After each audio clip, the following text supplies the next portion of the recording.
Legend of the Phoenix, Masters of the Waters. After the flood, the watery chaos of the land was a major issue for nation builders. In Mesopotamia, water was piled up everywhere. It brought destruction in the mountains. The Tigris did not bring up its flood in its fullness. Its mouth did not finish in the sea. It did not carry fresh water. The hero Ninurta mobilized the public works of ditch digging, dredging, and redirecting flow of streams and rivers. He built dams, canals, organized the lakes, and directed the waters of the Tigris to the sea. The Tigris, with a river basin area of 221,000 square kilometers, is the second largest river in Western Asia. It runs through Iran, Iraq, Syria, and Turkey, and is fed by numerous tributaries from the Zagros Mountains. Directing its tributaries and leading it to the seas would be a massive engineering and manpower achievement. A myth regarding the origin of the Ganges River tells of King Bhagirat's quest to save his ancestors. The story includes details on how the waters were made to descend, purified, and was directed along its course in a hydrological cycle. Millions rely on the Ganges River that courses through India and Bangladesh. Could this river have been a prehistoric public works project? Around the same time, Mizraim, also known as Menes, was working on the Nile River. Menes diverted the course of the Nile, which formerly washed the foot of the sandy mountains of the Libyan chain. He obliged it to run in the center of the valley, nearly at an equal distance between the two parallel ridges of mountains which border it on the east and west, and he built the city of Memphis on the bed of the ancient channel. This change was effected by constructing a dike about 100 stadia above the site of the projected city, whose lofty mounds and strong embankments turned the water to the eastward and effectually confined the river to its new bed. The Nile is the longest river in the world with an average discharge of 3.1 million liters per second. Ancient Egyptian civilization could not have existed as it did without the Nile River. Could the Nile have been produced by man harnessing nature at the start of civilization? Hebrew scriptures seem to confirm this possibility, as it repeats Egypt's boastful claim twice: "The Nile is mine, and I myself have made it." Yu the Great was the hero of China who rose up to the challenge, controlling and directing the Yellow and Yangtze rivers. According to Yu, the inundating waters seemed to assail the heavens, and in their vast extent embraced the hills and overtopped the great mounds. I also opened passages for the streams throughout the 9 provinces and conducted them to the 4 seas. I deepened, moreover, the channels and canals, and conducted them to the streams. One of the world's largest river basins, the Yellow River, stretches 5,400 kilometers. The Yangtze River is even longer at 6,300 kilometers. Both rivers are considered key river basins of the world. Archaeologists discovered the earliest hydrological enterprise in China made around the same time that these civilization builders claim to have accomplished these wonders. The Austronesian Yangtze culture site has been described as a hydraulic complex that was one of the largest efforts of hydraulic landscape engineering in the ancient world. The site, developed around the 3rd millennium BC in the lower Yangtze River area, was a salty marshland with deep marine deposits of layers of grayish clay, a sedimentary layer that seems to indicate that prior to their construction, the land had been inundated by a flood of seawater. Both inside and surrounding the city, natural river channels were augmented by a network of artificial moats, ditches, and canals, in total measuring about 30 kilometers in length.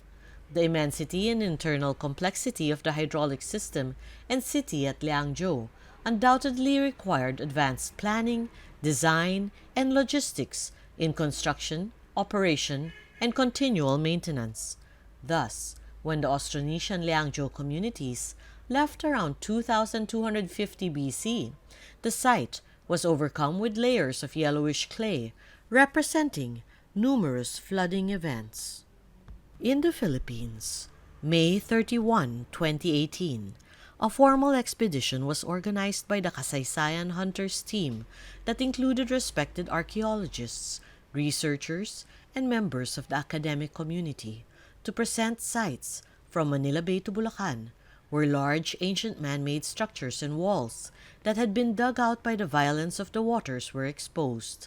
There were massive walls that went on as far as the eye could see, black sand islands, almost a kilometer long, enclosed by walls, large geometric-shaped platform islands, and augmented waterways.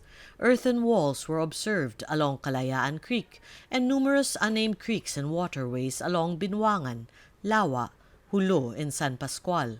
There were walls directing the paths of Batasan River, Muson River, Dampalit River, Tulyahan River, Maykawayan River, and Santa Maria River, and these may just be the tip of the iceberg.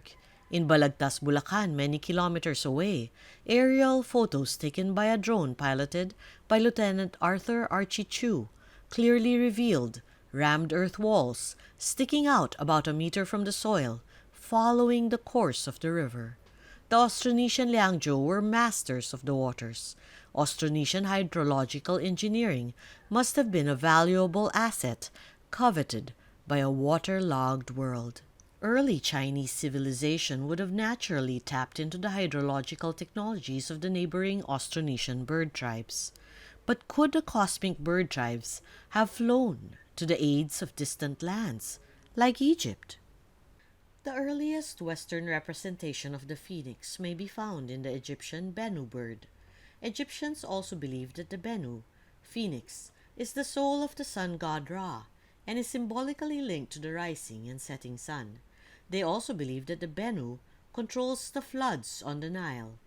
Mizraim, first king of the first dynasty, was credited with controlling and directing the flow of the Nile River through construction of dikes and strong embankments.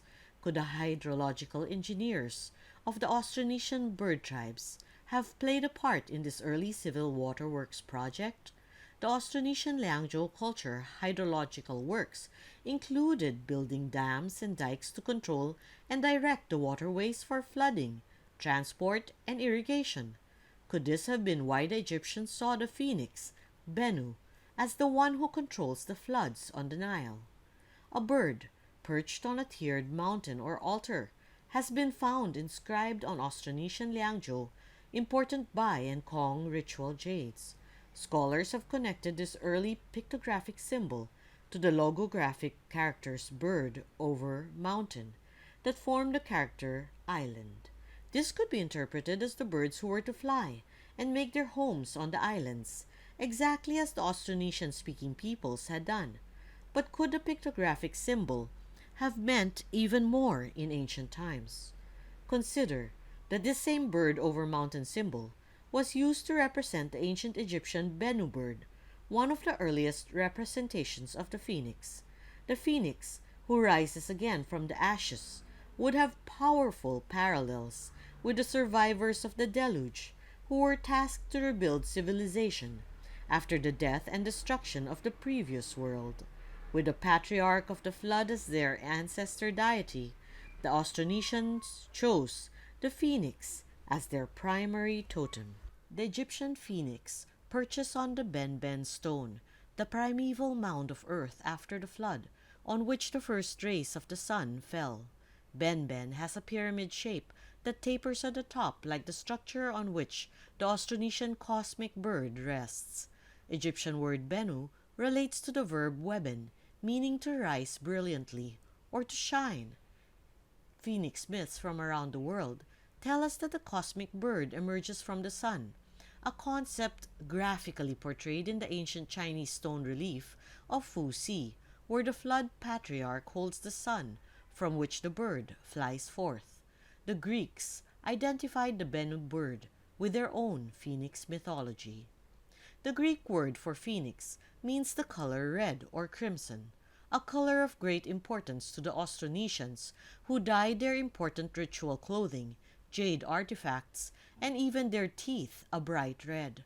a color so valued that the cosmic bird tribes were known to ancient China as the vermilion phoenix of the south. Heliopolis, city of the sun, was the center of worship for the ancient Egyptian bull god with a solar disk nestled between its horns. Merwer, the Egyptian bull god, was seen as the embodiment of the sun. Similar imagery of the bull with a solar disk on its head may also be found in Austronesian nephrite jade artifacts. Flying along the path of the sun from east to west, carried by the wind in their sails, the Austronesian cosmic bird tribe were masters of the waters, on which all life depended. The unforgettable phoenix became immortalized in the myths and legends of the world.